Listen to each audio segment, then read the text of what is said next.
नमस्कार पेंशन धारकों।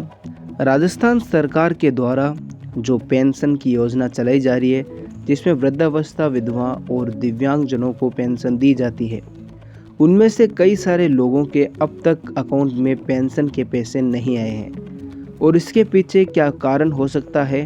क्या राजस्थान सरकार ने उनकी पेंशन बंद कर दी है या फिर कोई दूसरा कारण है? आइए आज की इस वीडियो में हम जानते हैं।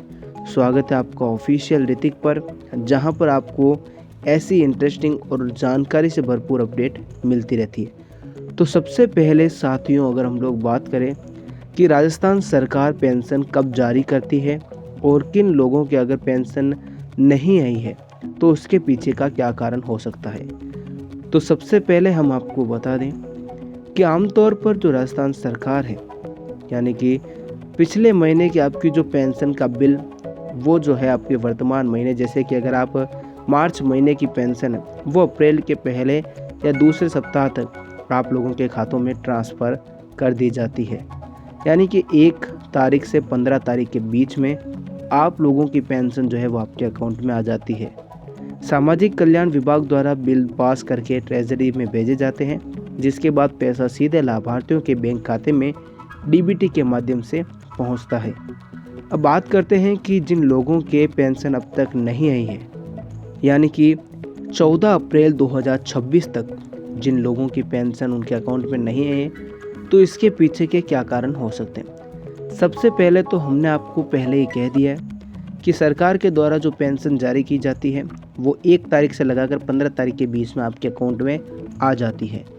तो जो 15 तारीख है, 15 तारीख तक आप लोग इंतज़ार कीजिए, आप लोगों की पेंशन आपके अकाउंट में आ जाएगी।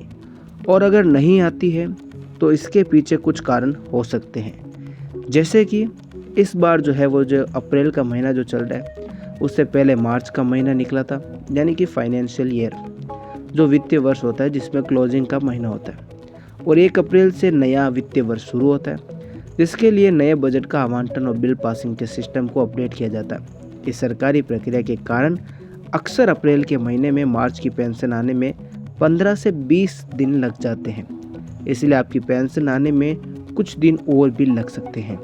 ऐसे में आपकी पेंशन 20 तारीख या 22 तारीख के आसपास भी आ सकती है। ऐसे में कई सारे लोगों की पेंशन रुकी नहीं होती, बस प्रक्रिया में थोड़ा सा समय लगता है। इसके अलावा जो कारण हैं वो हमेशा की तरह, जैसा कि हम आपको बताते हैं, वो कुछ 3-4 कारण जो कि ज़्यादातर लोगों के पेंशन रुकने का कारण होता है। एनुअली वेरिफिकेशन, जन आधार की केवाईसी और बैंक खाते की डीबीटी। यानी कि एनुअली वेरिफिकेशन, जिसमें आप लोगों को, हर पेंशनर को हर साल खुद को जीवित होने का प्रमाण देना पड़ता है।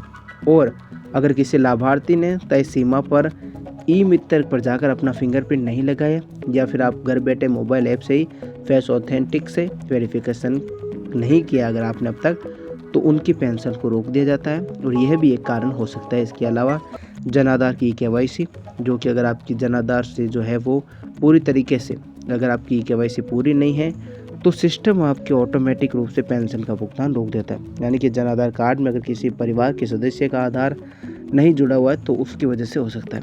इसके अलावा बैंक खाते की डीबीटी, डायरेक्ट बेनिफिट जो ट्रांसफ़र होता है, जिसके ज़रिए सरकार आपके खाते में पैसे डालती है, जो है वो आधार कार्ड की एनपीसीआई मैपिंग से लिंक नहीं होता है अगर खाता, तो लेन देन की लिमिट पूरी हो जाने के कारण खाता होल्ड पर चला जाता है।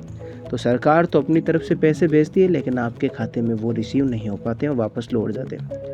तो दर्शकों, अगर आप लोगों की पेंशन अब तक नहीं है तो सबसे पहले बात तो ये कि अभी आपको घबराने की आवश्यकता नहीं हुई है। अप्रैल के 15 तारीख तक पेंशन आ सकती है और 20 तारीख तक भी आप लोग इंतज़ार कीजिए, क्योंकि फाइनेंशियल जो है वो मंथ था इस बार जो है वो। और आपको बता दें कि मार्च के महीने में क्लोजिंग होती है और नया वित्तीय वर्ष शुरू होता है हर हमेशा अप्रैल के महीने में, तो उस कारण से आपके 4-5 दिन ऊपर हो सकते हैं और आपकी पेंशन आने में थोड़ा सा समय लग सकता है। जिन लोगों की पेंशन आ गई है, कमेंट सेक्शन में ज़रूर बताएं कि आप लोगों की पेंशन आई है कि नहीं।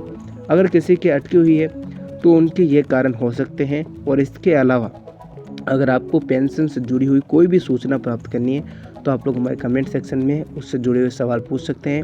हम पूरी कोशिश करेंगे उनके जवाब देने की। बाकी ऐसे इंटरेस्टिंग जानकारी के लिए आप लोग जुड़े रहिए हमारे चैनल ऑफिशियल ऋतिक के साथ। मिलेंगे साथियों एक नए अपडेट के साथ, तब तक के लिए जय हिंद, जय भारत।